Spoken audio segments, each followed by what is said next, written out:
Every year, the Jacksonville Zoo and Gardens hosts special guest animals. It's like an animal Airbnb sometimes. But for many manatees, they do an extended stay for life-saving treatment and recovery. Our zoo is part of a network of universities and agencies treating and releasing endangered Florida manatees. This year, I went back to the center to see Craig Miller and get an update. And we discovered an amazing survivor story. We just hit our 4-year anniversary of this facility, and prior to that, for years we were helping FWC with rescues. So we would transport to the nearest facility, and usually that's SeaWorld if they have space. So an animal rescued, let's say up in Fernandina Beach or something, has to be transferred all the way down to Orlando. So it's more stress on the animal. It helps, really, I don't have numbers, but it helps animals survive because sometimes that couple of extra hours is the difference. This year has been challenging, not only because of COVID, but because of the high number of manatees in trouble. It's been a big deal, and it's caused us to have the busiest year since we opened. We have our 11th manatee in the pool behind me.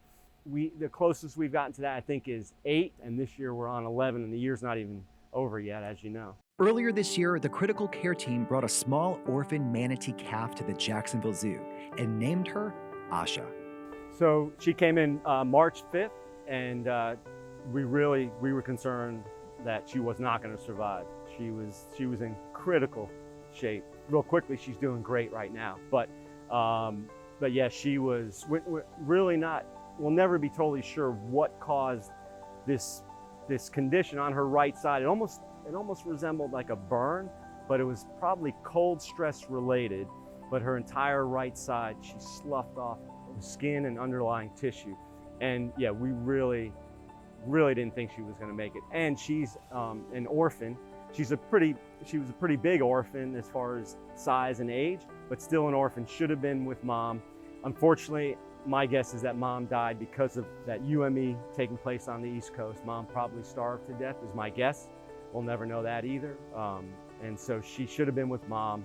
We had to supplement her with some milk initially and tube feed her, but again, she's doing great right now. In the name is critical care. If you think about it from a human perspective, critical care doesn't shut down. Yeah. It's always open, it's always there to help, and it's a lot of different types of injuries. Yeah. And that's what you're seeing here. So again, when you talk about the resources you need in order to get these manatees back to a healthy state that you can release, right? It's a lot. Yeah, we're having to X-ray or radiograph these animals, and it's not easy to get our biggest animal to the hospital.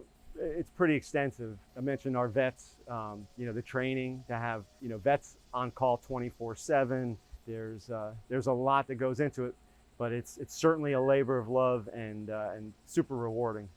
As the numbers of manatees being treated has grown, the demand for the Jacksonville Zoo and Gardens Veterinary Care Center has exceeded its technology.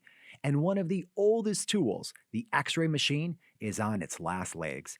We asked Dr. Youssef Jafari to tell us more. So right now, we're in a room that does imaging, and this is your X-ray machine. If there's any need right now for this hospital, this would be a top priority, correct? Absolutely. This is probably our most critical need. Right now, we have an older system that allows us to process one plate at a time.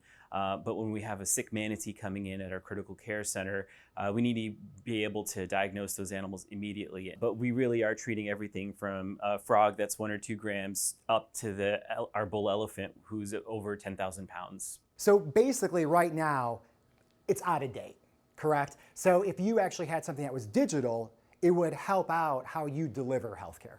Absolutely. It would be so useful to so many parts of our operations in terms of the veterinary department. With critical animals especially, you have very limited time in getting those answers or diagnostic results. And this would cut down on anesthesia and restraint time and make things safer for the animals. It's definitely a huge component of animal welfare, which is what we strive for here. And maintaining healthcare, getting the diagnostics you need is a key component of that. Behind the scenes at the Jacksonville Zoo and Gardens are many regional and international animal rescue and rehabilitation groups. There's a team of zoologists, wildlife experts, and professionals right here where our animals receive critical care and rehabilitation. And as you can see, some of the donated equipment has lived long past its useful life. Now you can help us modernize animal ER tonight through your donations.